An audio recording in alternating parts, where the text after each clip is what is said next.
Welcome back, guys. All right, in this episode, we'll be talking about select case. Okay, select case is a brilliant alternative to the if statement.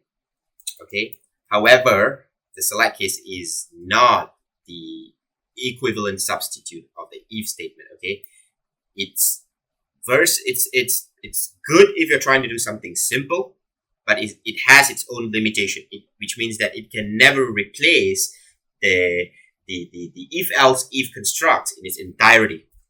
What I mean by entirety is that with the if else if, you're able to accomplish a lot with the and or and the nested ifs that comes in together. That we have seen that in the last two videos. But you can't really do that with the select case. Okay, select case is limited, right? It's clearly limited, but it's quick. All right, it's quick if you have something simple. All right, if you have something simple, the select case might just be something that you want to go with. All right, so I'm just going to say select case. So how do we approach the select cases? Of course, you can first select the case of the range or what you're analyzing. All right, so in this case, I'm analyzing range, which is maybe A5 dot value, right? So then you're going to have A5, right? This is A5, okay? I'm just going to have this highlighted in yellow, right? And what I'm going to do is I'm going to have the results of the select case, right, to appear on A6, okay? So I'm just going to put in a value here. I'm just going to have a value of 25 typed in, right? Okay. And then I'm going to go back to the VB editor and I'm going to say, in select case, we have different type of case, okay? One of the first case that you need to know is the case of a range, okay?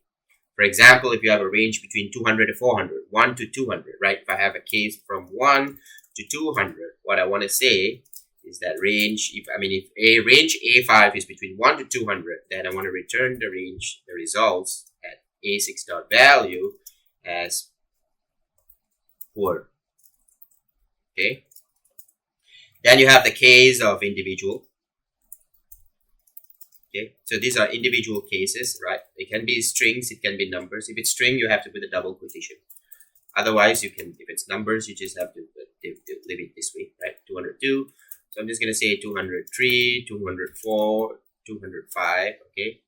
And in this case, range A6 dot value equals to average, okay? Average, okay?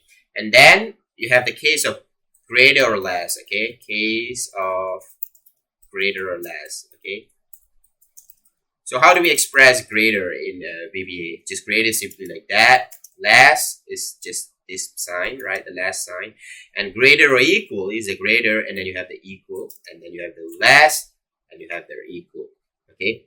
So this is how we express greater or less. Okay, so let's say in the case of anything greater, so if it's case is, right? For greater than, you have to use the case is, greater than, and less than range or whatever it is, but you have to use the keyword is, okay? So if case is greater than 205, range A6 dot value is equals to good. And then finally, you account for the last case, which is the case for everything else, okay? Case for everything else, right? Anything that has not been specified within the case statement, right? We use the keyword else, case else, range A6, so that's the result that I'm returning. Okay, is range A6 dot value equals to unacceptable. Okay, and then what I'm going to do is I'm going to end the case statement, not with an end if, but an end select, right? So now let's run the code, right? We're going to go to macro and run the code, poor, right? So if I have 300, right, anything greater than 2, it's good, right? Anything greater than 205 was good. Let's have 2, right? This was supposed to return as poor. Yes, it did. 202. This was the case for individuals, right?